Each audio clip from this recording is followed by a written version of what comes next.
এটা শ্রীমদ্ ভাগবত বলছে। ঠাকুর অরূপচন্দ্রকে বলছে না, স্বয়ং জনার্দন পুরুষোত্তম, লীলা পুরুষোত্তম শ্রীকৃষ্ণকে বলছে, কোন বাইরের মানুষ বলছেন না। শ্রীমদ্ ভাগবতের 4টে স্তব আছে, কুন্তির স্তব, ভীষ্মের স্তব, প্রহ্লাদের স্তব আর গোপী স্তব। এগুলো বিখ্যাত স্তব শ্রীমদ্ ভাগবতের মধ্যে। তার নিজের আত্মীয়া রাজমাতা রাজরানী কুন্তি বলছেন, আমি বলছি না, লীলা পুরুষোত্তম শ্রীকৃষ্ণকে বলছেন। আমি শ্রীমদ্ ভাগবতের কুন্তির ওই কথার সঙ্গে এনার জীবনে আমি আমার অনুভূতি, আমার উপলব্ধি, আমার মন, আমার প্রাণ, আমার জীবন দিয়ে আমি যে দেখেছি, ঠিক সেই রকম সম্মেলন খুঁজে পেয়েছি বলে আমিও তার প্রতিধ্বনি করেছি আপনাদের কাছে।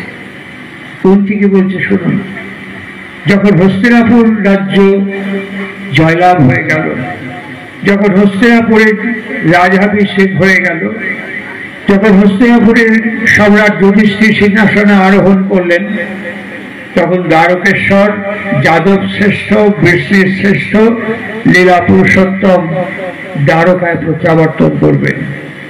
তার আপন পিসিমা রাজমাতা কুন্তিকে বলছেন, এবার আমাকে অনুমতি প্রদান করো, আমি দ্বারকায় প্রত্যাগমন করি। কুন্তি দুটো হাত এরকম করে বাড়িয়ে দিয়েছেন। কি বলছেন জানেন? তুমি চলে গেলেই তো আমাদের বিপদ, তুমি চলে গেলেই তো আমাদের বিপদ কৃষ্ণ। জিজ্ঞাসা করুন, এখন তো তোমার সুখের সময়। সেদিন কুন্তি বলেছিলেন, না, এখন আমাদের পতনের সময়।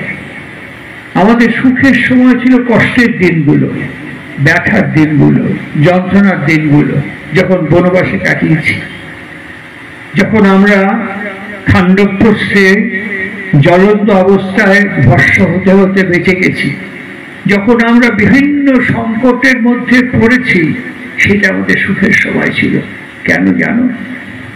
তুমি আমাদের কাছে ছিলে, তোমাকে স্মরণ করতে পেরেছি সেই সময়, তোমার কথা বারবার মনে পড়েছে সেই সময়, প্রত্যেক মুহূর্তে প্রত্যেক পদক্ষেপে তোমার কথা মনে পড়েছে, আর তুমি আমাদের কাছে হাজির হয়েছ।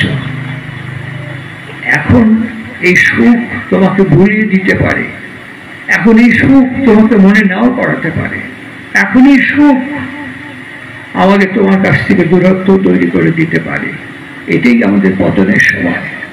এই যে কথাটুকু বললাম ভাগবতের মধ্যে, কুন্তির স্তবের মধ্যে, এই কথাটাই মহেশ্বর পাঠ করল পূর্ণ পূর্ণ পূর্ণ কথা বই, ঠাকুরের মহাভাববাণী পূর্ণপুঁথি বইয়ের মধ্যে একটা কথা আছে, মানুষের পতনের সময় কখন জানিস? তিনি ভাববাণীতে বলছেন, তার সমাধিস্থ অবস্থায় যখন তার সুখের সময়, তখনই মানুষের পতনের সময়। আর যখন তার দুঃখের সময়, তখন তার পতন হয় না, তখন তার স্মরণ হয়, মনন হয়, চিন্তন হয়, ধ্যান হয়। কি? উত্তরণ করার জন্য, অতিক্রম করার জন্য, সংগ্রাম করার জন্য, লড়াই করবার জন্য। তখন তার মস্তিষ্ক তরতরে থাকে। আর যখন সুখ এসে যায়, তখন আলস্য, জড়ত্ব, মূঢ়ত্ব এসে তাকে অট্টপাশের মতো ঘিরে ধরে।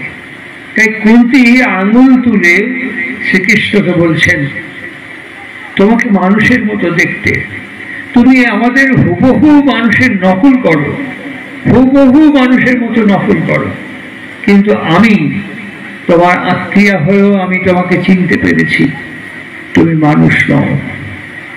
তাই জন্য ভাগবতে শ্রীকৃষ্ণের অনেক নামের মধ্যে একটা নাম কি জানেন? গূঢ় মনুষ্যা। আর একটা নাম কি জানেন? কপটা মনুষ্যা। কুন্তি বলছেন, তুমি এত আড়াল করে রাখো নিজেকে, এত গূঢ় করে রাখো নিজেকে, সচরাচর কেউ বুঝতে পারে না, কেউ ধরতে পারে না, সচরাচর কেউ জানতে পারে না তুমি কে, তুমি কি। আমি জানি, আমি জানি তুমি কে, তুমি কি। শুধু কুন্তি একা বলেনি, মহামতি পিতামহ ভীষ্ম একই কথা বলেছেন, সরসজ্জায় শুয়ে একই কথা বলেছেন। ভীষ্ম শ্রীকৃষ্ণকে একই কথা তার শেষ লগ্নে উত্তরায়ণে যাওয়ার আগে একই কথা বলেছিলেন। যুধিষ্ঠির যখন জিজ্ঞাসা করছেন যে একটা যজ্ঞ করা দরকার, আমাদের একটা যজ্ঞ করা দরকার, কুরুক্ষেত্রে এত পাপ, এত এত লোকক্ষয়, এত ধ্বংস হলো, একটা পুণ্যের জন্য একটা যজ্ঞ হওয়া দরকার। কাকে বলছেন? স্বয়ং পুরুষোত্তমকে জিজ্ঞাসা করছেন। তখন তিনি বললেন যে তুমি তোমার পিতামহর কাছে গিয়ে জিজ্ঞাসা করো, তোমার পিতামহ কি বলে শোনো। সরসজ্জায় শুয়ে যখন যুধিষ্ঠির পিতামহ ভীষ্মকে প্রস্তাব দিলেন যে আমাদের একটা যজ্ঞ করলে ভালো হয় না, মঙ্গল এবং কল্যাণ হয় না, এত লোকক্ষয়, এত পাপ, এত নিধন হয়ে গেল মানুষের। সেদিন ভীষ্ম সরসজ্জায় শুয়ে হাসতে হাসতে বলেছিলেন, তোমার সাথে স্বয়ং যজ্ঞেশ্বর রয়েছে যুধিষ্ঠির, তুমি চিনতে পারছো না। তোমার সঙ্গে, তোমার পাশে স্বয়ং যজ্ঞেশ্বর যজ্ঞাধিপতি বসে আছেন, তুমি ধরতে পারছো না। ইনি থাকতে আবার যজ্ঞ করার প্রয়োজন আছে তোমার? পিতামহ ভীষ্ম যুধিষ্ঠিরকে চিনিয়ে দিলেন, অর্জুনকে বুঝিয়ে দিলেন। সখা বলে, বন্ধু বলে, অনুজ বলে অনেক সময় গুরুত্ব হারিয়ে ফেলে। ঠিক একই রকম মানুষ বলে, মানুষের মতো দেখতে বলে আমি চোখে দেখেছি অনেক সময় মানুষ তার গুরুত্ব বুঝতে পারেনি, তাকে ধরতে পারিনি অনেক সময়। দু একটা কথা না বললে, তার লীলা রস, তার লীলা মাধুর্য বর্ণনা করলে তাকে বুঝতে পারা সম্ভব নয় তার ব্যবহার কেমন। আমি যে আপনাদের সামনে দাঁড়িয়ে আছি, আমি যে ঠাকুর অনুকূল চন্দ্রকে গুরুপদে বরণ করেছি, আমার নিজের কোনো কৃতিত্বে নয়, আমার বাবার দৌলতে। আমার বাবা, আমাদের দেশ আর ঠাকুরের দেশ একই দেশ, পাবনা জেলা। আমার বাবা পাবনাতে জন্মেছেন, পাবনাতে বড় হয়েছেন।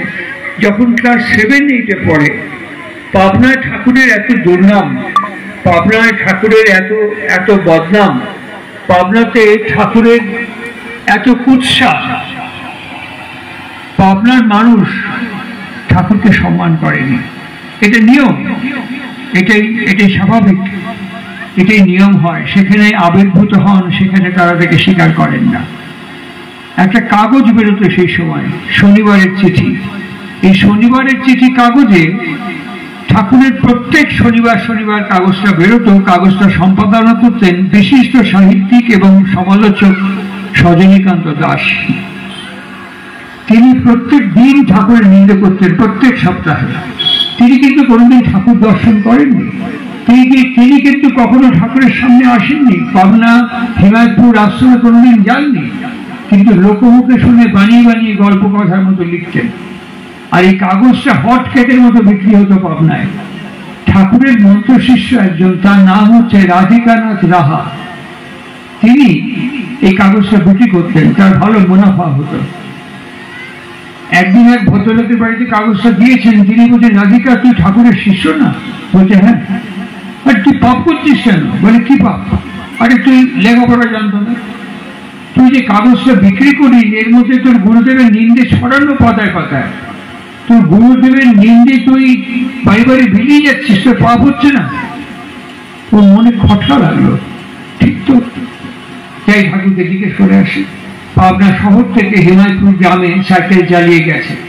ঠাকুর বসে আছেন পদ্মার বাঁধের পাড়ে। গিয়ে প্রণাম করতেই ঠাকুর বললেন, কি খবর রাধিকা? বলেন, আমি মহা পাপ করে ফেলেছি ঠাকুর, আপনি আমাকে বাঁচান। কি? আমি আপনার শিষ্য, আপনার মন্ত্র গ্রহণ করেছি, আপনাকে গুরুপদে বরণ করেছি। আমি যে কাগজটা বিক্রি করি এর মধ্যে সব নাকি আপনার নিন্দা। আমি তো লেখাপড়া জানি না, পড়তে পারি না। যার বাড়িতে বিক্রি করতে গেছি সে বললে এর মধ্যে আপনার নিন্দে ছড়ানো। এই যে পাপ করেছি, আপনার নিন্দে বাড়ি বাড়ি ছড়িয়ে যাচ্ছি, এটি পাপ হচ্ছে না আমার? ঠাকুর হাসলেন এক গাল। ওরকম হাসি আমি দেখিনি। হাসি আমাদের শুধু মুখটুকু হাসে, ঠোঁটটুকু ভুলে যায়। আমি তার হাসি দেখেছি সমুদ্রের ঢেউয়ের মতো। আপনাদের এখান থেকে কিছুটা দূরেই সমুদ্র, সমুদ্রের ঢেউয়ের মতো হাসি দেখেছি, শুধু মুখে না, পা থেকে মাথা পর্যন্ত গোটা শরীরটা হাসছে, প্রত্যেকটা অঙ্গ প্রত্যঙ্গ হাসছে। এরকম হাসি আমি দেখিনি, আর কারো ভিতরে এরকম হাসি দেখিনি। তিনি ওরকম হাসিতে হাসলেন, হেসে তার নিজের মাতৃভাষা, ওটা আমার মাতৃভাষা, পাবনার ভাষা, তিনি বললেন, তুই নিন্দে করতেছে করুক না, তুই কবে বিক্রি করেছিস? বলে এত। বিক্রির বাজার কেমন? বলে খুব ভালো। তোর লাভ হচ্ছে কেমন? বলে খুব লাভ হচ্ছে। আরো অর্ডার দিয়ে নিয়ে যায়, ঘরে ঘরে বিলায় দেশলা। তখন বলছে আপনার নিন্দে করুকা করুকা। তারপরেই বলছেন আমি করি কি, এপালি হোক আর ওপালি হোক সকলে তো আমারই নাম করতেছে। নিন্দে করলে তো আমারই নিন্দে করছে, তো আমার নাম হচ্ছে। নিন্দে করলে তো আমারই নিন্দে করছে, তাতে তো আমার নাম উচ্চারণ করছে। ঠিক এই কথাটা উচ্চারণ করেছিল কি জানেন? হিরণ্যকশিপুর স্ত্রী কয়াধু।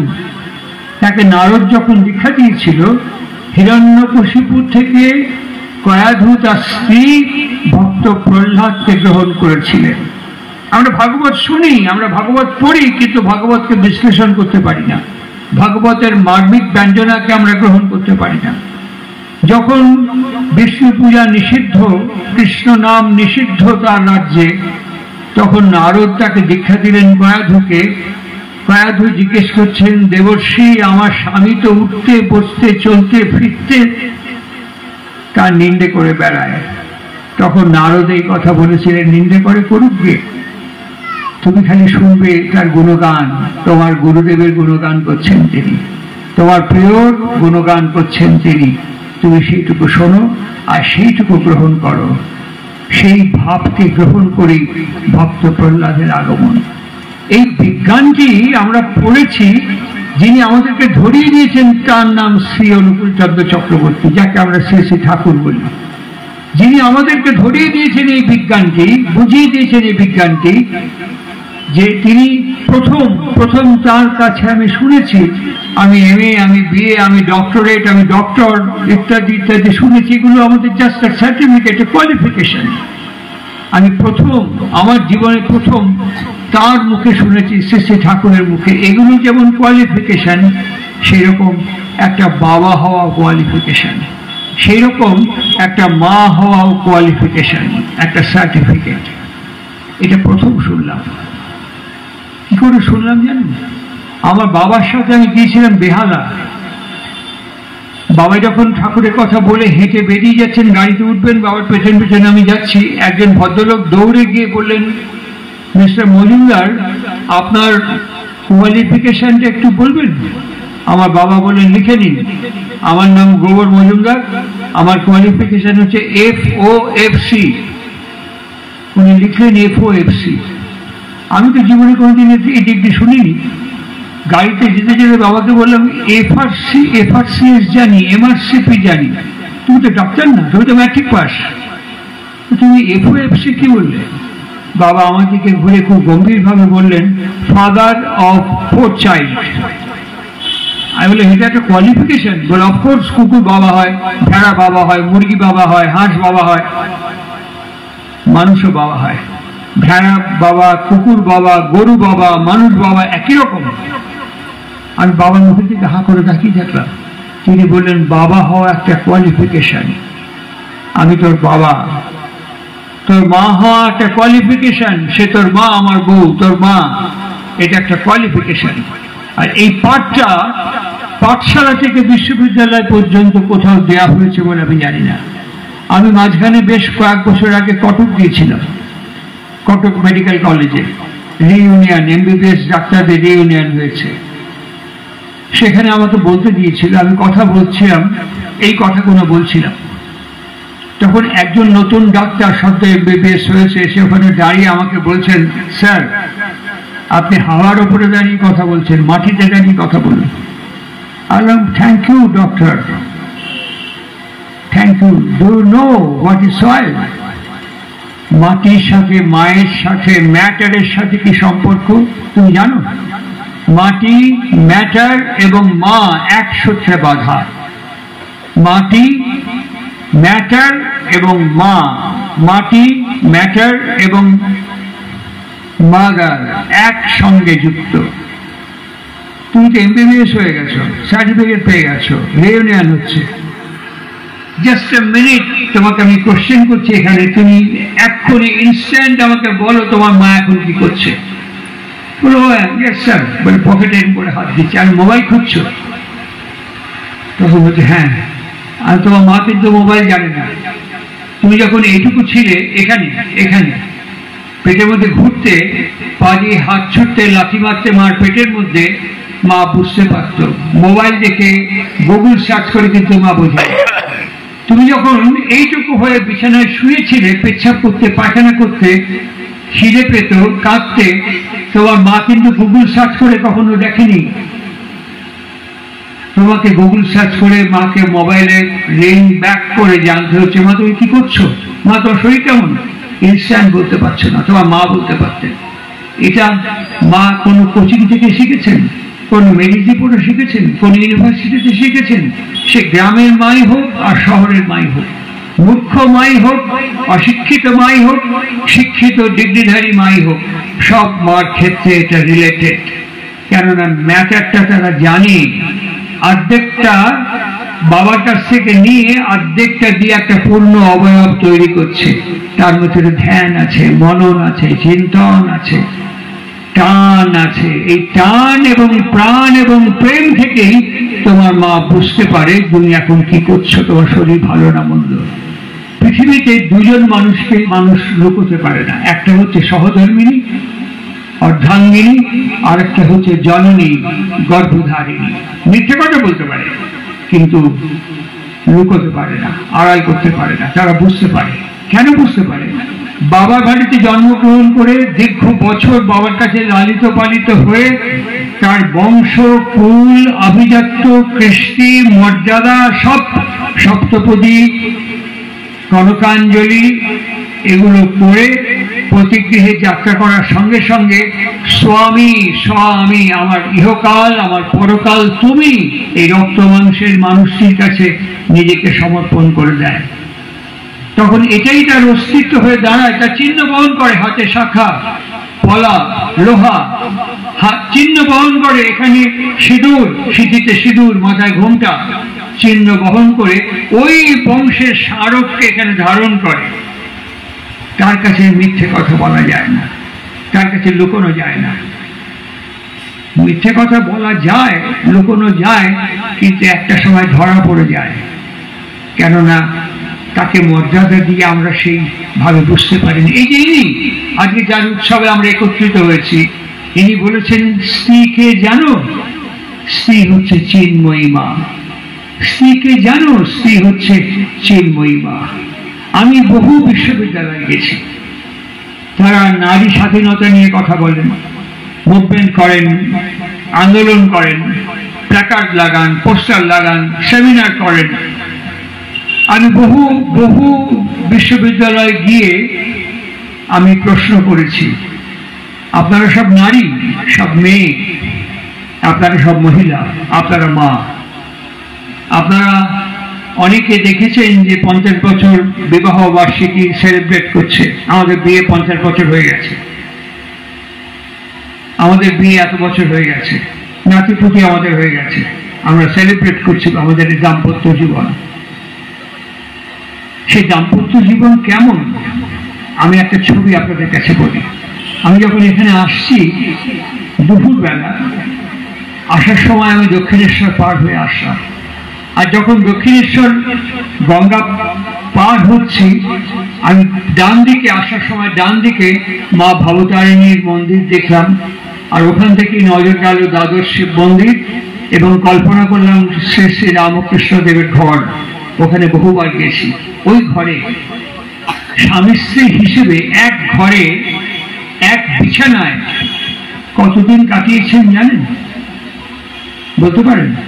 7 মাস কয়েকদিন, 8 মাস পূর্ণ হয়নি। দুজনে স্বামী স্ত্রী হিসেবে একই বিছানায়, একই ঘরে, একই ছাদের নিচে স্বামী স্ত্রী হিসেবে শ্রী রামকৃষ্ণ এবং মা শারদা 7 মাস কয়েকদিন একসঙ্গে কাটিয়েছেন। ঠিক তারই মধ্যে একদিন দুপুরবেলা, প্রচন্ড গরম, একদিন দুপুরবেলায় মা শারদা একটা প্রশ্ন করছেন তার স্বামী শ্রী রামকৃষ্ণকে। এত কঠিন প্রশ্ন, এত কঠিন জিজ্ঞাসা আমি কোনো নারীর মুখে শুনিনি, কোনো পুরুষকে করছে। এই কঠিন প্রশ্ন এবং কঠিন জিজ্ঞাসা আমি কোনো নারীর মুখে শুনিনি, তার স্বামীকে করছে। আমি কোনো মেয়েকে শুনিনি যেটা বরকে প্রশ্ন করছে। এত কঠিন, এত এত এত ভয়ঙ্কর কঠিন জিজ্ঞাসা, এটা আমি বুঝতে পারি না। বুঝতে পারেননি? কি প্রশ্ন করছে জানেন? দুপুর বেলায় ঠাকুর কপালে হাত দিয়ে শুয়েছে, মা বাতাস করছেন আর পায়ের তলে হাত বুলিয়ে দিচ্ছেন। পায়ের তলে হাত বোলাতে বোলাতে মা ঠাকুরকে জিজ্ঞেস করছেন, আমি তোমায় একটা কথা জিজ্ঞেস করি? ঠাকুর হাতটা নামিয়ে বললেন, হ্যাঁ করবে বই কি। এইবার কঠিন প্রশ্নটা ছুড়ে দিয়ে বলছেন, আমি তোমার কি? আমি তোমার কি? কি কঠিন প্রশ্ন বলুন তো দেখি। ভয়ঙ্কর কঠিন প্রশ্ন। আমি তোমার আমাকে যদি প্রশ্ন করত, আমি ডক্টরেট, আমার বউ ডক্টরেট, আমাকে যদি প্রশ্ন করতো আমি কি বলতাম? আচ্ছা বোকার মতো কথা বলে না তো, 50 বছর বিয়ে হয়ে গেল, আমি তোমার কি? তুমি আমার বউ। 1 সেকেন্ডের মধ্যে উত্তর ফিনিশ, 1 সেকেন্ডে উত্তর ফিনিশ। আর শ্রীরামকৃষ্ণকে উত্তর দিয়েছেন, তিনি সঙ্গে সঙ্গে দুটো হাত জোর করলেন, হাত দুটো জোর করে বলেন, বলো দেখে কি কাণ্ড। এই হাত দিয়ে সকালে সন্ধ্যায় আরতি নিচ্ছে, ভোগ নিচ্ছে, মালা পড়ছে, সেবা নিচ্ছে, পুজো নিচ্ছে, মা ভবতারিণী হয়ে সেখানে। আর এখানে এই ভর দুপুরে স্বয়ং জগদ্ধাত্রী হয়ে সে আমার পদসেবা করছে গো। তুমি যে আমার এই গো, তুমি যে আমার এই বলে হাত দুটো কপালে ঠেকালো। এইরকম একটি দাম্পত্য সম্পর্ক যদি, ম্যাটার যদি এরকম হয়, মা যদি এরকম হয়, ম্যাটার যদি এরকম হয়, তাহলে তার ফসল কেমন হতে পারে। আমরা এই যেখানে দাঁড়িয়ে আছি বেলতলা, আসার সময় দুদিকে বাদাম চাষ দেখলাম, দুদিকে সবুজ বাদাম ক্ষেত ভর্তি হয়ে আছে। আমি যদি বলি যে এখানে মহেশ্বর আপেলের আঙুরের চাষ করো, আর চা করে দাও, দার্জিলিং এ যেমন চা হয় এখানে চা চাষ করে দাও, বাদাম ছাড়ো, চা এক্সপোর্ট হয়ে যাবে। আপনারা আমার দিকে তাকিয়ে হাসবেন, পাগল এই লোকটা, এই মাটিতে চায়ের চাষ হয় কখনো? এই মাটিতে চা চাষ করা যায়? আমি বলতে পারি কেন? দার্জিলিং মাটিও মাটি, এখানকার বেলতলার মাটিও মাটি, চা হবে না কেন? আঙুর আপেল হবে না কেন? অসুবিধা কি আছে? কোন কৃষি বিশেষজ্ঞ, কৃষি বিজ্ঞানী বলবেন হবে না তা নয়, নিশ্চয়ই হবে। কেননা কল্যাণী মোহনপুর, কল্যাণী কৃষি বিশ্ববিদ্যালয়ে চা চাষ হচ্ছে এবং এক্সপোর্ট হচ্ছে। কল্যাণী চায়ের উপযুক্ত জায়গা নয়, কিন্তু চা হচ্ছে এবং সে চা এক্সপোর্ট হচ্ছে। কৃষি বিশেষজ্ঞ যারা, এগ্রিকালচারিস্ট যারা বলবে হবে না তা না, but it will take time, কিছু মেকানিজম এবং টেকনোলজি আছে এটাকে প্রিপেয়ার করার জন্য। এটা আমরা বিশ্বাস করেছি, একদম বিশ্বাস করেছি। আমি যদি বলি মহেশ্বরের সামনে গিয়ে জায়গাটা আমরা দাঁড়িয়ে আছি, এখানে দুবাইয়ের মতন একটা বুর্জ খালিফা তৈরি করে দিই 200 ডলার, কোনো ইঞ্জিনিয়ার না করবেন না, কোনো ইঞ্জিনিয়ার না করবেন না, বলে হবে, একটু সময় লাগবে, সয়েল টেস্ট করতে হবে, তার অন্যরকম টেকনোলজি এবং মেকানিজম যে 200 ডলার হবে, কিন্তু একটু সময় প্রস্তুত করতে হবে সবকিছু। বিশ্বাস করেছি, মেনে নিয়েছি আমরা। কিন্তু আমরা যখন বলি আমার ছেলে বড় হয়ে গেছে, মেয়ে বড় হয়ে গেছে, বিয়ে দিয়ে দিই, কোনো চিন্তা ভাবনা কিচ্ছু নেই, ছেলে বড় মেয়ে বড় দিলাম বিয়ে। আর যদি দেখতে শুনতে না হয়, বেশ করেছি, প্রেম করেছি, করবোই তো, তাহলে তো হয়ে গেল কথা। প্রেম করলাম, বিয়ে করে নিবার চলে আসলাম। এখানে কোনো টেকনোলজি নেই, এখানে কোনো মেকানিজম পদ্ধতিতে তিনি বলছেন যে রেসের মাঠে যে ঘোড়া দৌড়য়, সেই ঘোড়ার পরিচর্যা এবং পেডিগ্রি, যে কুকুর দিয়ে পুলিশ তদন্ত করায়, সেই কুকুরের পেডিগ্রি এবং কুকুরের প্রশিক্ষণ আমাদের পাড়ার ঘুরে বেড়ানো কুকুরের মতন একই রকম নয়। এগুলো মেনে নিয়েছি আমরা হাইব্রিড মেনে নিয়েছি। এটি মজার কথা, সঞ্জীব চট্টোপাধ্যায় বিখ্যাত সাহিত্যিক সঞ্জীব চট্টোপাধ্যায়, ওনার সঙ্গে একটা অনুষ্ঠানে গিয়েছিলাম। উনি একটি অদ্ভুত গল্প বললেন যে আগে জানেন, এখান থেকে ওখানে দেখা হলে আমরা বলতাম নমস্কার, নমস্কার, সুপ্রভাত, কেমন আছেন? ভালো আছি, আপনি? সব কুশল? জিজ্ঞাসা করতাম। এখন আর এতখানি কথা বলার সময় নেই, সব সংক্ষিপ্ত হয়ে আসছে। ফেসবুক দেখবেন, হোয়াটসঅ্যাপ দেখবেন, ইউ ওয়াই ও ইউ লেখার সময় দরকার না, একটা ইউ দিলেই হয়ে যায়, আর কিছু দরকার পড়ে না। প্লিজ লেখার অত বড় শব্দ দেওয়ার দরকার, পি আর এল দিলে বোঝা যায় প্লিজ।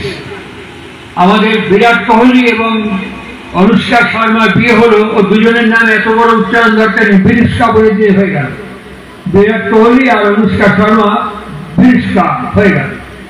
সুতরাং এইরকম সব সংক্ষেপ করে ফেলেছি আমরা ভাষাটা আদান প্রদানটা সংক্ষেপ করে নিয়েছি সঙ্গে সঙ্গে। হাই দেখা হলে পরে এক হাতে মোটর বাইকের হ্যান্ডেল আর এক হাতে দুটো আঙুল তুলে বলল হাই, সে ওখান থেকে বললো হাই, মিটে গেল। আর একটা কুশল সংবাদ সংবাদ দিই। তারপরে আগে কতখানি জমির উপরে বাড়ি থাকতো, অনেকটা মাঠ, অনেকটা জমি, এখন এগুলো অপচয় বলা হয়। এখন বাড়ির উপরে বাড়ি, বাড়ির উপরে বাড়ি, যেদিকে যাবেন ফ্ল্যাটে ফ্ল্যাটে কংক্রিটের জঙ্গল হয়ে গেছে, হাই রাইজ, সব জায়গায় দেখবেন হাই রাইজ। আগে আমি দেখেছি আমার মাকে সোডা দিয়ে রিঠে দিয়ে কাপড় জামা কাচতে, গরম জলে ভিজিয়ে আস্তে আস্তে কাপড় কাচতে। আমার মাকে দেখেছি শিলা নোড়া দিয়ে বাটনা বাটতে, আঙুলগুলো হয়ে যেত বাটতে বাটতে। এখন আর এসব খুঁজে পাবেন না, এখন হাইটেক ওয়াশিং মেশিন, মিক্সি, এসব দরকার পড়ছে না এখন আর। সব হয়ে গেছে, সব হাই রাইজ, হাইটেক। চাষের ক্ষেত্রে হাইব্রিড হয়ে গেছে, আজকে পুষবেন কালকে ফসল। মুরগির ডিম, হাঁসের ডিম হাইব্রিড হয়ে গেছে, চাষ হাইব্রিড হয়ে গেছে, সব high high high high high high করতে করতে যাচ্ছে। হ্যাঁ, একটা জায়গায় দেখবেন এই হাইয়ের লেজটা খসে গেছে, ব্যানাটিক যেমন লেজ খসে যায় না, ওরকম হাইটেক একটা লেজ খসে পড়ে গেছে। হাইজেনিক ওয়ে অফ লাইফ, সদাচার সমন্বিত জীবন, বাংলায় যদি বলতে হয় সদাচার সমন্বিত জীবন। হাই থেকে বাকিটা খসে পড়ে গেছে ব্যানাটিক লেজের মতন। আমরা সদাচার সমন্বিত জীবনটা মানি না, ওই হাই পর্যন্ত ঢেকে গেছি। তার ফলে যে সমাজ, তার ফলে যে রাষ্ট্র ব্যবস্থা, তার ফলে যে রাজনীতি, তার ফলে যে জননীতি, তার ফলে যে বিবাহ নীতি, তার ফলে যে শিক্ষানীতি। আমার বাড়ির ছেলেপুলেদের স্কুলে পাঠাতে পারি, প্রকৃত শিক্ষিত হবে কিনা কোনো গ্যারান্টি নেই। সার্টিফিকেট নিয়ে আসবে, শ্রীহরি প্রথমেই বলছিল সার্টিফিকেট নিয়ে শিখবে কিনা বলতে পারি না। ইনি যার সিপাহদ পদে আমরা একত্রিত হয়েছি, ইনি আমাদের বলছেন ওগুলো লিটারেশন, এডুকেশন না, ওগুলো লিটারেশন। আপনারা যারা আমার কথা শুনছেন এখানে বসে, আপনারা যারা ক্লাস 4-এ ভূগোল পড়েছেন, আপনারা সবাই জানেন, পড়ে এসছেন পশ্চিমবঙ্গের আয়তন কত। আপনারা সবাই পড়ে এসছেন পশ্চিমবঙ্গের খনিজ সম্পদ কোথায় কোথায় আছে, পশ্চিমবঙ্গের কোথায় কোন জেলায় কোন জিনিস বিখ্যাত, সবাই জানেন। এখনই যদি ইনস্ট্যান্ট জিজ্ঞেস করেন আমি বলতে পারবো, কেননা ওটা লিটারেশন। পাস করার জন্য এখানে পড়েছিলাম, বমি করে দিয়েছি, খালাস, আর মনে রাখার দরকার নেই। কিন্তু মনে রেখেছি এই ভদ্রলোক আমার বাবা। আমার অনুকূল ঠাকুরকে দেখার দরকার নেই, তিনি ঠাকুরগিরি ব্যবসা করতে আসেননি, গরুগিরি ব্যবসা করতে আসেননি, তিনি ঠাকুর শাস্ত্রে আসেননি, ঠাকুর অনুকূল চন্দ্র গরুগিরি করার জন্য আসেননি। তিনি পরিষ্কার কতগুলো বার্তা প্রেরণ করেছেন তার নিজের জীবন দিয়ে। তিনি পরিষ্কার করেছেন ভগবান কোথায় থাকে তুমি জানো না, তার ইমেল নাম্বার, মোবাইল নাম্বার, ঠিকানা কিছু জানো না, কিন্তু ভালো করে জানো এই ভদ্রলোক তোমার বাবা। খুব ভালো করে জানো এই ভদ্রমহিলা, এই নারী তোমার মা, খুব ভালো করে জানো। তুমি এদেরকে পরিচর্যা করো। হযরত মুহাম্মদ ঠিক একই কথা বলেছেন, হযরত মুহাম্মদ ঠিক একই কথা বলেছেন। তিনি বলেছেন যে তুমি তোমার জন্মদাতা এবং জন্মদাত্রীর প্রতি দায়িত্ব কর্তব্য পরায়ণ হলে পরে আমি আল্লাহর কাছে বেহেশতের জন্য তোমার সুপারিশ করতে পারি। এক কথা, ইনিও একই কথা বলছেন, পিতায় শ্রদ্ধা মায় চান। তিনি বলছেন পিতা মাতা হরগৌরী একই দেহে বিদ্যমান, পিতায় শ্রদ্ধা মায়ে চান, সেই ছেলেই হয় সাম্য প্রাণ। এই যে ব্যালেন্সিং অ্যাটিটিউড, এই যে ব্যালেন্সিং অ্যাটিটিউড, এখন দেখবেন আমি তো বহু জায়গায় বহু পরিবারে ঘুরি, জিজ্ঞেস করলাম একজনের সাথে পরিচয়, যেমন দেবেনের সাথে বহু বছর বাদে দেখা হলো, এরকমই একজনের সাথে দেখা হয়েছে। আমি জিজ্ঞেস করলাম কি গো তোমার তোমার ছেলে তো বিয়ে দিয়েছে, হ্যাঁ, বৌমা কেমন? কোন উত্তর দিল না। ফেরের মধ্যে জিজ্ঞেস করে, তোমার বৌমা কেমন হয়েছে? মুখে এরকম আমার দিকে দেখে ঠোঁটটা এরকম করে। আবার প্রায় 15-20 দিন বাদে সেখানে গেছি, বৌমা সৎসঙ্গে এসছে। আমি বললাম, কি গো, বাপের বাড়ি থেকে শ্বশুর বাড়ি এসছো, শ্বশুর শাশুড়ি সংসার কেমন? আপনি বুঝতে পারলেন মাটি কেমন? এই মাটিতেই ফসল ফলবে, এই মাটিতেই ফসল বীজ পুঁতবে, এই মাটিতেই ফসল ফলবে। তাহলে মায়ের সাথে, মাটির সাথে, ম্যাটারের সাথে কি অদ্ভুত সম্পর্ক! এই বলেছেন শ্রী শ্রী ঠাকুর অনুকূলচন্দ্র। আমরা সব মানি, বুঝি, কিন্তু করতে গেলে পরে আমাদের আপত্তি হয়। আমার তো মনে হয় যে দীক্ষা নেওয়ার কোনো প্রয়োজন নেই, কেননা প্রত্যেকেই দীক্ষিত, প্রত্যেকে দীক্ষিত। গুরু করার কোনো প্রয়োজন পড়ে না, গুরুদেবের কোনো দরকার নেই, প্রত্যেকেই দীক্ষিত। আমাকে বলতে পারেন দীক্ষিত? আমি সবাই দীক্ষিত। একবার ডিকশনারি খুলুন, ডিকশনারি খুলে দেখুন, দয় দীর্ঘই ক্ষয় হসন্ত। দীক্ষা কথাটার রুট হচ্ছে দয় দীর্ঘই ক্ষয় হসন্ত দিক। তার মানে কি? শক্তি। শক্তি নিয়ে কোনো মানুষ আছে? একবার দেখুন না, ঝগড়া করতে গেলে তোমাকে বলছে মনে নেই, ভুলে গেছে, ভুলে গেছে, মনে নেই কি গালাগাল করেছেন, সভা করেছেন, মনে নেই, ভুলে গেছে, কিচ্ছু বলে নেই, ক্রমাগত বলে যাচ্ছে আমি ভুলে গেছি। পুরুষও বলছে, তোমার সাথে কি ব্যবহার করেছিল মনে নেই, আমি ভুলে গেছি। এখন ঢং দেখাচ্ছ, ভাষা, শব্দ সব বদলে গেছে। শক্তি নেই? শক্তিটা থেকে এত কথা বেরোয়? শক্তিটা থেকে কোমরে এরকম করে কাপড় জড়ায়? শক্তিটা থেকে হাত এরকম করে ওঠায়? শক্তিটা থেকে এখান থেকে চোপা বেরোয়? শক্তি আছে। তারপরে দেখবেন গতি, গতিটা থাকে এইভাবে মুভ করতে পারে, এইভাবে মুভ হয় না, গতি। তারপরে হচ্ছে প্রতিরোধ করা, মন্ডন করা, প্রত্যেকটি বাধাকে অতিক্রম করে এগিয়ে যাওয়া। বাবা মা সব একসঙ্গে ছিলাম, যৌথ পরিবার, 8 মতো লেগেছিলাম। রাত্রিবেলায় পুটুর পুটুর পুটুর পুটুর করে বলে, আমার কথা না, সন্দীপ চট্টোপাধ্যায় লিখছেন, তার লেখা থেকে বলছি। তিনি বলছেন যে বিয়ে হওয়ার পর ছেলে যখন বাড়ি থেকে বেরোতো, মা বুড়া কুমা আসতো, তাহলে পায়খানা হতো না, মা একটু দোক্তা দিয়ে পান খেত। প্রত্যেক দিন অফিসে বেরোবার সময় জিজ্ঞেস করতো, মা তোমার গোড়াকু আছে? মা পান, জর্দা, দোক্তা টোক্তা সব আছে। মা যদি বলতো সঙ্গে সঙ্গে হাজির হয়ে যেত। বিয়ের প্রায় 7-8 দিন পার হয়ে গেল। 7-8 দিন পার হয়ে যাওয়ার পরে মা বলছে, বাবা আমার না গোড়াকু ফুরিয়ে গেছে, 2 দিন পায়খানা হয়নি, আমার দোক্তা নেই, এনে দেবো। যখন অফিস থেকে ফেরে ডিক ডিক ডিক ডিক ডিক ডিক করে থামে, বাবা এনেছিস? ভুলে গেছি, কালকে আনবো। এই কালকে আর শেষ হয় না, রোজ কালকে হচ্ছে। একদিন মা দুঃখ করে বলল, এই কয়েকদিন বিয়ে হলো, এর মধ্যে বউয়ের আঁচলে বেঁধে ফেললো তোকে। মাকে ধরে নিয়ে বসিয়ে বলছে, মা মন খারাপ করো না, এটা টেকনিক্যাল ফল্ট। বলছি টেকনিক্যাল ফল্ট? কেবল ফল্ট হয়, ইলেকট্রিক ফল্ট হয়, এগুলো জানি, কেবল ফল্ট হয়, টেকনিক্যাল ফল্ট আবার কি? বলছি টেকনিক্যাল ফল্ট মানে কি জানো? মানে আমি যখন অফিসে যাই তখন তুমি বলো তো প্যারালাল, এই কান দিয়ে ঢোকে, আবার গাড়ি চালিয়ে যাই, রাস্তাঘাট, সিগন্যাল, এই কান দিয়ে সব বেরিয়ে যায়। আর তোমার বৌমা, আমি যখন বালিশে কান দিয়ে শুই, এ পাশ ফিরে এরকম করে একটা গুঁতো মারে, শুনছো শুনছো শুনছো, বাধ্য হয়ে আবার এ পাশ ফিরতে হয়। তুমি যে বাইকে করে যাও না, ওটা আমার বাবার দেওয়া। তুমি যে ফ্রিজের থেকে ঠান্ডা জল খাও না, ওটা আমার বাবার দেওয়া। তুমি যে বাড়ির ছাদ ঢালাই করেছো না, এটা আমার বাবার দেওয়া। আমি যে বলছি সেগুলো করো। এই সেই কারণে প্রত্যেক দিনে একই কথা পুটু পুটু করে আমাকে বলে।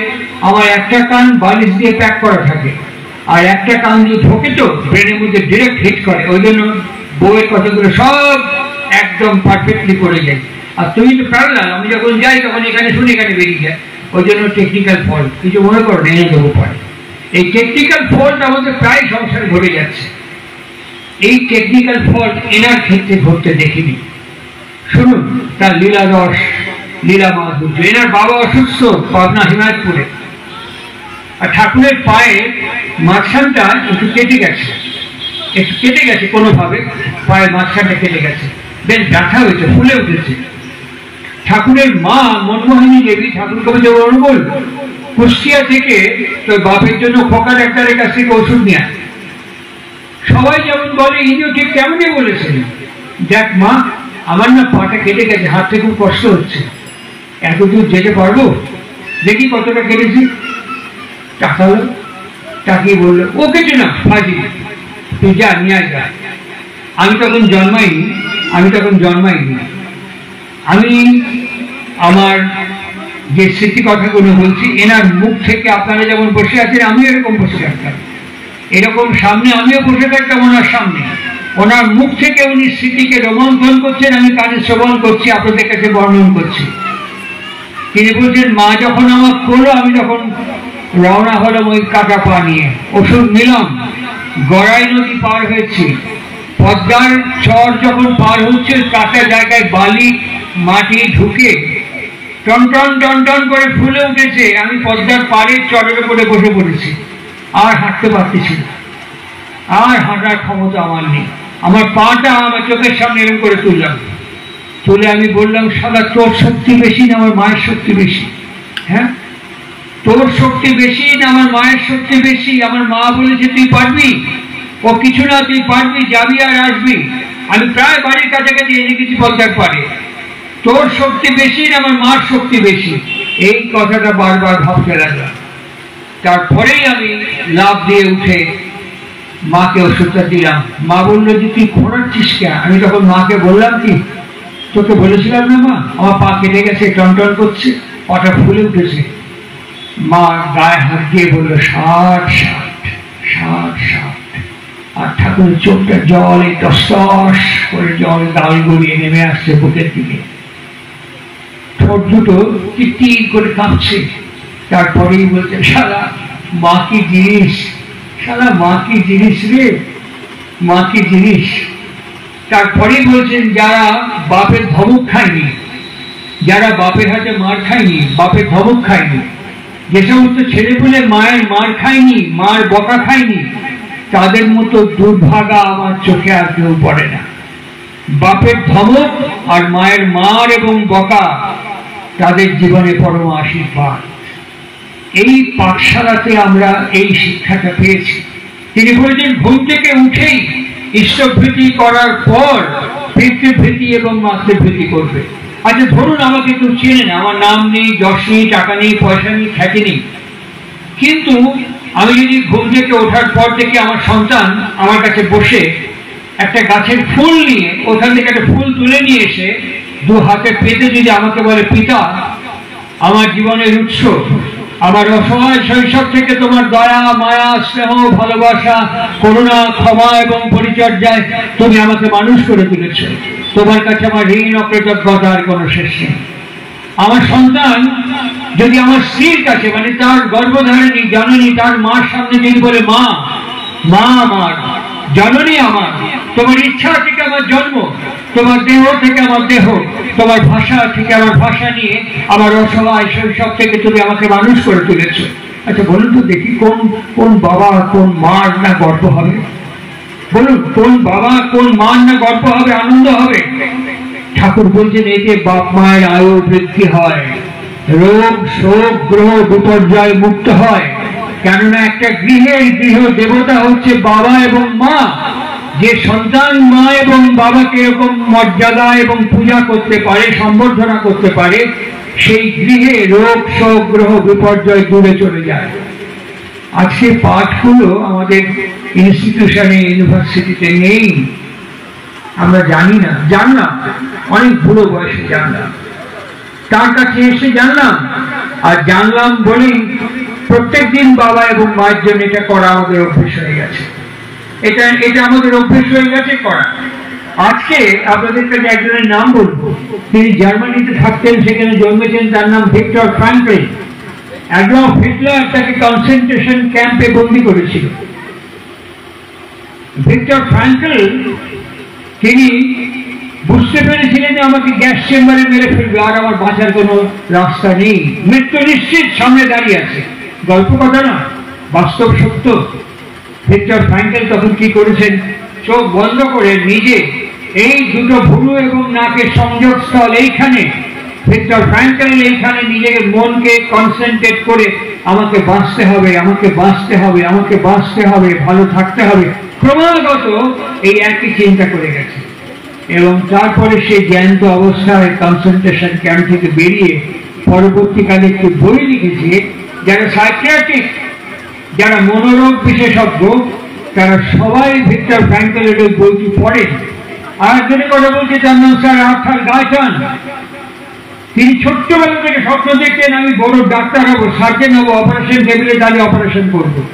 ভাগ্যে এমন করুণ পরিহাস, কোমর থেকে পা পর্যন্ত পক্ষাঘাতে আক্রান্ত হয়ে গেল। সে জানতে পারলো জীবনে কোনদিন দাঁড়াতে পারবে না সোজা হয়ে, আজীবন আমাদের ডক্টর স্টিফেন হকিং এর মতন আজীবন হুইল চেয়ারে কাটাতে হবে, হাঁটতে পারবে না জীবনে। সবাই তাকে পরামর্শ দেবে, তুমি ডাক্তারের স্বপ্ন ছেড়ে দাও, তুমি ডাক্তারি বিদ্যা ছেড়ে দাও, অন্য কোনো লাইনে পড়াশোনা করো। স্যার আর্থার গায়টন এইখানে নিজেকে সংযম করে মনন চিন্তন ধ্যান করেছে। I think I can, I think I can, I think I can, আমি চিন্তা করছি আমি পারবো। যারা ডাক্তারি পড়েন, সার্জিক্যালে, সার্জেনে, এমএসএ, স্যার আর্থার গায়টনের বই অবশ্য তারা পাঠ করেছেন, নাম জানেন। আমি যদি ভাবি আমি আমার বাবাকে এবং আমার মাকে এইভাবে পরিচর্যা করব। অনেক রাত্রি হয়ে যাচ্ছে, বেশি কথা বলবো না। আপনাদের প্রত্যেকের হাতে অ্যান্ড্রয়েড মোবাইল আছে। যারা আমার কথা শুনছেন, যারা অসুস্থ বাড়িতে, যে বাবা মা মানসিকভাবে অসুস্থ, যে বাবা মা নানান রোগে আক্রান্ত, তাদের সন্তানদের বাড়িতে গিয়ে বলুন একবার। যেসব সন্তানরা সে বাবা মায়ের সন্তান, তাদেরকে বলছি আমি, এই অ্যান্ড্রয়েড মোবাইলে ভিডিও অন করে বাবা ঘুম থেকে উঠলেন, সারাদিনই কাজ করে আবার ঘুমোতে গেলেন, মা ঘুম থেকে উঠলেন, আবার মা ঘুমোতে গেলেন। টোটাল 7 দিন ভিডিও রেকর্ড করুন, টোটাল 7 দিন ভিডিও রেকর্ড করুন। ভিডিওকে নিজে দেখে দেখে মনিটর করুন। মনিটর করার পর 8 দিনের দিন বাবা যখনই ফিরছে, সঙ্গে সঙ্গে বাবার হাতে হাতে প্রত্যেকটা জিনিস যোগান দিয়ে যান। মা যখনই কাজ করছেন, মার হাতে হাতে যদি সম্ভব হয় একটু একটু করে যোগান দিয়ে যান। 8 দিন থেকে এই কাজটি করলে পরে আবার সঙ্গে সঙ্গে মোবাইলে রেকর্ড করবেন। 8 দিন আগের বাবার মার চেহারা, 8 দিনের পরে বাবার মার চেহারা কেমন হয় আমাকে বলতে হবে না, রেকর্ড বলবে, ছবি বলবে, আমাকে বলতে হবে না, ছবি বলবে কেমন হয়। এটাকে বলে এডুকেশন, এটাকে বলে এডুকেশন। এটা পশ্চিমবঙ্গের আয়োজন আর খনিজ সম্পদের মতো ভুলে যাবে না। স্যার নামটা ভুলে যাচ্ছি, স্যার অন্যতম Nobel sir Alexis Carrel, doctor Alexis Carrel, তিনি একটি অদ্ভুত কথা বলেছেন, doing practice is habit, doing practice is habit, and habit turn into instinct, and instinct is a condensed form of our character. সুতরাং প্রত্যেক দিন যে আমার সন্তান যে কাজগুলো করবে, এটা করতে করতে তার জিন ইনফ্লুয়েন্স হয়ে উঠবে। ওই মাটিতে আপনার বাড়ির বৌমা হবে, আমার মেয়ে, ওই মাটিতে যখন বীজ বপন করা হবে, অবশ্যই ভালো ভালো ফসল সেখানে আসবে, অবশ্যই হাইজেনিক ওয়ে অফ লাইফ আসবে। তাই শ্রী শ্রী ঠাকুর অনুকূল চন্দ্র বলেছেন, এতক্ষণ যা যা বললাম, দিস ইজ কল ধর্ম, দিস ইজ কল ধর্ম, অর্থাৎ এগুলো আমার জীবনকে ধারণ করবে। এই একটাও ফাঁকিবাজি কথা বলিনি আমি, একটাও মিথ্যে কথা বলিনি আমি, একটাও অবৈজ্ঞানিক আনসাইন্টিফিক অশাস্ত্রীয় কথা বলিনি আমি। এতক্ষণ যা যা বললাম, দিস ইজ কল ধর্ম, এটা আমার জীবনকে ধারণ করবে, শুধু আমার না, আমার এনভায়রনমেন্টকে ধারণ করবে। ঠাকুর বলেছিলেন, অদ্য হইতে আমার পারিপার্শ্বিক ইষ্টভ্রাতার আপদে বিপদে যথাসাধ্য অর্থ, বাক এবং বাস্তব কর্মে সাহায্য করার জন্য বদ্ধপরিকর হইলাম। আমি আমার ছেলেকে বলতে পারি, বাবা তুমি পাশের বাড়িতে যাও, গিয়ে বলো জেঠু তোমার কি কাজ আছে বলো, আমি আমার বাবা দীক্ষা নিয়েছেন ঠাকুরের, 10 মিনিট কি 15 মিনিট কি আধ ঘন্টা তোমাকে সেবা দিতে বলেছে। আজকে এই বাড়ি, কালকেও বাড়ি, পরশু এই বাড়ি, তারপরে পেছনের বাড়ি। আমার মেয়েকে যদি আমি বলি যাও গিয়ে তুমি বলো ওখানে, ঠাকুমা, মাসিমা, কাকিমা, জেঠিমা যা বলি বলো কি কাজ করতে হবে বলো, ব্যাগার খাটা যাকে বলে, আধ ঘন্টা করে যদি খেতে দেয় দেখবেন ফেলোফিলিংনেস, পারস্পরিকতা কিরকম বেড়ে যায়। এই জন্য রাজনীতি করতে হয় না, এই জন্য রাজনীতি করতে হয় না, এই জন্য অনুশীলনকে পালন করতে হয়। কি করবে, কে শেখাবে এগুলো আমাদেরকে? শিক্ষকদের নিয়ে এখন হাইকোর্ট থেকে সুপ্রিম কোর্ট মামলা মোকদ্দমা চলছে, কে শেখাবে আমাদের এসব কথা? কে জানাবে আমাদের এসব কথা? এই আমার কথা শেষ পর্যায়ে আসছে। এই যে মহেশ্বর খুব সুন্দর শ্লোক উচ্চারণ করলো শ্রীমদ্ ভগবদ গীতা, ধর্ম সংস্থাপনার্থায়, কখন না ধর্মে যখন গ্লানি হয়। ঠিক এই প্রশ্নটি শ্রীরামকৃষ্ণ দিয়ে শুরু করেছিলাম, সেই চরণে প্রণাম জানিয়ে আমার কথা শেষ করব। সেই শ্রীরামকৃষ্ণকে ভক্তজন জিজ্ঞেস করছেন, আচ্ছা ঠাকুর, ধর্মের যদি গ্লানি হয় তাকে গ্রহণ করবো কেন? যা কিছুদিন পরে গ্লানি যুক্ত হয়ে যাবে। যেটা গ্লানিময় হবে না সেটা তো গ্রহণ করবো, যেটা গ্লানি যুক্ত হবে তাকে গ্রহণ করবো কেন? শ্রীরামকৃষ্ণের উত্তর কি অসাধারণ। অনেকে বলেন যে ছোট গল্পের ক্ষেত্রে বিশ্ব সাহিত্যে লিও টলস্টয় বিখ্যাত। মতান্তরে কেউ কেউ বলেন বিশ্বকবি রবীন্দ্রনাথ ঠাকুরের ছোট গল্প বিখ্যাত। পার্সোনালি আমার মনে হয় শ্রী রামকৃষ্ণের চেয়ে ছোট গল্প, এত বড় ছোট গল্পকার বিশ্বে এখনো পর্যন্ত সৃষ্টি হয়নি। তিনি কি বললেন, তোমাদের এই যে ঘরের থেকে সিঁড়ি উপরে উঠে গেছে, সিঁড়ি দিয়ে ছাদে যাওয়া যায়? হ্যাঁ যাওয়া যায়, চলদিকে যদি ছাদে যায়। সব ভক্ত শিষ্য গেলে ছাদের উপরে উঠে, এবার ছাদের উপরে দাঁড়িয়ে বলতে, হ্যাঁ বৃষ্টির জল শুদ্ধ না অশুদ্ধ? সবাই বললেন বৃষ্টির জল একেবারে শুদ্ধ, খাওয়া যায়। হ্যাঁ, চোখ কান বুঝে খাওয়া যায়। আচ্ছা এই বৃষ্টির জল তো তোমার ছাদেই পড়ে, তোমার ছাদ থেকে নল নেমে গেছে নিচে, আমি যদি একটা পাত্র নিয়ে নিচে গিয়ে নলের কাছে ধরি, বৃষ্টির জল পড়লে খেলে ওই নল থেকে জল নিয়ে খেতে পারি? না না, ওটা খাওয়া যাবে না। কেন? আরে ছাত্র রোদ পরিষ্কার করা হয় না, ছাত্র রোদ ঝাঁট দেওয়া হয় না, কত নোংরা আবর্জনা ছাদের মধ্যে পড়ে আছে। আর এখানে এসে জলটা পড়বে, নোংরার সাথে মিশে কি কন্টামিনেট হয়ে যাবে, ও জল খাওয়া যায়। শ্রীরামকৃষ্ণ সঙ্গে সঙ্গে বললেন, ধর্ম সেরকম গোল, ওটা কখনো গ্লানিযুক্ত হয় না। যেখানে পড়ে, যাদের উপরে পড়ে, যারা ওটাকে ক্যারি করে, বহন করে, তাদের গ্লানিযুক্ত হয়ে যায়। যখনই সেটা গ্লানিযুক্ত হয় তখনই বারংবার তাকে আবার অবতীর্ণ হতে হয়। শ্রীমদ্ ভাগবত একই কথা বললেন। মহর্ষি ব্যাস কি বললেন জানেন? হৃদন্তস্থ হি অবজ্ঞানি বিধৌনতি। শ্রীমদ্ ভাগবত আমাদের কাছে উচ্চারণ করলেন, হৃদন্তস্থ হি অবজ্ঞানি বিধৌনতি। অর্থাৎ তুমি যে কাপড়টা পরেছো একদিন ময়লা হয়ে যাবে, কাচতে হবে। তুমি যে বিছানায় শুয়েছ, বাসি বিছানায় ঝাঁকতে হবে। যে পাত্রে আহার করলে পাত্র মার্জনা করতে হবে। যেদিন মাতৃ জঠর থেকে পৃথিবীর মাটিতে অবতরণ করেছো, সেই সময় থেকে এই বয়সকাল পর্যন্ত তোমার মনকে তুমি কতবার মার্জনা করেছো। তোমার বাচ্চাকে একটা সিরাপ খাওয়াতে গেলে বোতলের গায়ে লেখা থাকে shake the bottle before use, এর উপর ঝাঁকিয়ে নিয়ে খাওয়াতে হয়, সেডিমেন্ট পড়ে যায়, এর উপর ঝাঁকিয়ে খাওয়াবে। লেখা থাকে বোতলের গায়ে shake the bottle before use, এটা ব্যবহার করার আগে বারবার ঝাঁকিয়ে নেবে। তুমি জঠর থেকে অবতরণ করার পর এই বয়সকাল পর্যন্ত নিজের মনকে কতবার মার্জনা করেছো, কতবার ঝাঁকিয়েছো? আমি উত্তর দেবো, একবারও না। হ্যাঁ, ঝাঁকিয়েছি। দেবেনের নাকি কলকাতায় দুটো ফ্ল্যাট হয়েছে, চুরি পয়সা। দেবেন একটা হার্ডওয়ারের দোকান করেছে, দুরাঙ্গরি। মহেশ্বর এই করেছে, চোর। ঝাঁকিয়েছি। ওর উন্নতি হয়েছে, গাড়ি কিনেছে, ভালো না? খেঁচড়া লোক, ঈর্ষা, হিংসা, বিদ্বেষ, পরশ্রীকাতরতা, ঝাঁকিয়েছি। কিন্তু আমি অক্রোধী, আমি অমানী, আমি নিরলস, কাম লোভ জিতে বসি, আমি ইষ্টপ্রাণ, সেবাপটু, অস্থি বৃদ্ধি, যাজন জৈত্র, পরমানন্দ, এইসব মন্ত্র বলে একবারও ঝাঁকাইনি। ইনি আমাকে এই গতি আর শক্তিটা প্রদান করছেন। ডু ইট নাও, এখনই শুরু করো। কি? এগুলো বলতে শুরু করো। আবৃত্তি সর্বশস্ত্রানাং বোধাদপি করিয়েছি। এগুলো রেগুলার উচ্চারণ করতে করতে তোমার ব্রেন ফ্লপিকে নিয়ে নেবে, আর এগুলো যা উচ্চারণ করছো সঙ্গে সঙ্গে অ্যাক্টিভেট করো, কাজের মধ্যে নামিয়ে নিয়ে এসো। তোমার চরিত্রটাকে গ্রহণ করে নেবে, আর তোমার প্রতিবেশীরা প্রত্যক্ষ করে তোমাকে রেসপেক্ট করতে শুরু করবে, তখন তোমার দীক্ষা সার্থক হয়ে উঠবে। আর আমরা যে দীক্ষা নিয়েছি, we are only registered disciple. দীক্ষা নিয়েছেন? হ্যাঁ। কবে? কোন কালে? আজকে। নাম জপ করেন? হ্যাঁ।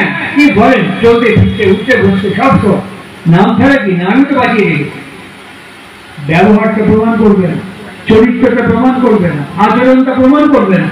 ঠাকুর অদ্ভুত অদ্ভুত বাণী উচ্চারণ করে বলছেন, দীক্ষা আছে দক্ষতা নেই, জীবন আছে তার জেল্লা নেই।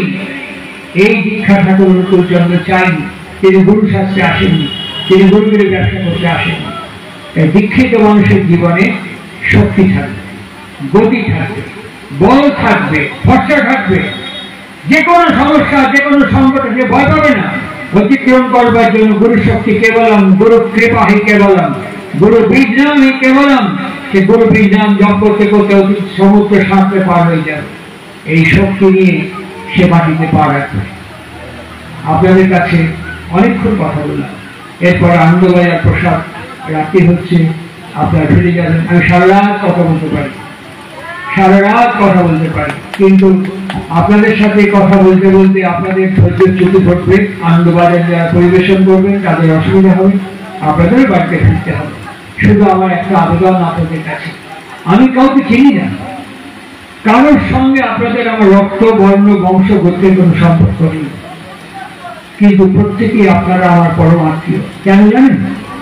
এই রাস্তায় যে গোয়ালে গরু আছে, গরুর গোড়ায় কেউ করে হাত দিন, দেখুন গোয়ালটা বাড়িতে। যে কোনো একটা বিড়ালের পিঠে কিছু করে করে হাত দিয়ে আদর করুন, পায়ে পায়ে ল্যাপটাবে। আমি যতক্ষণ কথা বলছি, একজন মানুষও এখানে নড়াচড়া করেনি, একটা শব্দ করেনি। পিন অফ সাইলেন্ট আপনারা আমার কথা শুনছেন। আমি যদি আপনাকে বলি, ঠিক যতক্ষণ এখানে বসে আছেন আপনারই বাড়িতে, আপনি ঠিক ঘড়ি ধরে এতক্ষণ সময় এইভাবে, যেভাবে এখানে বসে আছেন এইভাবে বসে থাকবেন, পারবেন না, একদম পারবেন না, কিছুতেই পারবেন না। একবারে হাঁটুটা করবেন, একবার কোমর বাঁকাবেন। ঠিক এখন যতক্ষণ বসে আছেন নিজের বাড়িতে, নিজের ঘরে, নিজের খাটের উপরে এতক্ষণ বসে থাকতে পারবেন না। বসতে কোনো অসুবিধা হয় না, কোনো অসুবিধা হয় না। একটা শক্তি কাজ করছে, একটা শক্তি কাজ করছে, কেননা গুরু শক্তি কাজ করছে বলে তার অ্যাট্রাকশনে আপনি বসে আছেন। আরেকটি কথা বলছি, একদম শেষে ওই অনন্ত প্রধানরা বসে আছে। উনি কিন্তু ওখান থেকে আমাকে, আমি যে কথা বলছি যে ও রেকর্ড করছে, আমার ছবিটা দেখতে পাবে। আমি এখন যেভাবে কথা বলছি, অনন্ত প্রধান ওখানে বসে আছে। ও যদি ওখান থেকে আমাকে একটা অশ্লীল গালাগাল ছুটে দেয়, অশ্লীল গালাগাল, ও রেকর্ড করলে আমার চেহারাটা দেখবে কেমন মুহূর্তের মধ্যে পাল্টে যাবে। যাবে কি? অবশ্যই যাবে, অবশ্যই যাবে। আমি একবার গাড়ি করে যাচ্ছি, এই হাওড়া বোম্বে রোডে, হাওড়াতে অঙ্কুরহাটি বলে একটা জায়গা আছে, ওইখানে দুটো লরি পাশাপাশি, যা বড় বড় লরি, 16-17-18 টাকার লরি দাঁড়িয়ে আছে, আর কাঁটা বেরোনো বাইরে, যেখানে দড়িগুলো পেঁচিয়ে বাঁধা হয় মালপত্র, ওর মাঝখানে একটা লিকলিকে লোক, একটা লিকলিকে সাইকেল নিয়ে দাঁড়িয়ে দেন। যে গাড়ির আমার গাড়ির আগে যে গাড়ি, সেই গাড়িতে চালাচ্ছেন, তিনি ঘাটটা বাড়িয়ে বলেন, দাদা খুব ব্যস্ত, এই লরি যদি দাঁড়িয়ে বাঁয়ে করে আপনি তো একেবারে স্যান্ডউইচের মতো পিছিয়ে যাবেন। কি উত্তর দিল জানেন? ছোট বাচ্চা, এই তোর বাপের রাস্তা। আমি কানে শুনলাম, চোখে দেখলাম। আর যদি গালাগাল কেউ করে তখন আমি কি করবো? কি বললেন বলে আমি এগিয়ে যাবো, সঙ্গে সঙ্গে এগিয়ে যাবো। কি বললেন? আমাকে কি বললেন? এগিয়ে যাবো, আমি রিয়াক্ট করবো। তার মানে একটা শক্তি কত, একটা শব্দে কত শক্তি, বুঝতে পারছেন? একটা শব্দে কত শক্তি। একটা লোক সুস্থ বসে আছে, গালাগাল করলে লোককে ইরিটেট হয়ে যাবে। একটা লোক বসে আছে, একটা লোককে গালাগাল করলে, খারাপ ব্যবহার করলে লোকটা বিরক্ত হয়ে যাবে ভেতরে ভেতরে। ইনি কি বলছেন? চটা দেখলেই মিষ্টি বলো, চটা দেখলেই মিষ্টি বলো, হৃদ্য বিপণ স্বরে। এই ব্যবহার চটা লোকের উপকারী করে।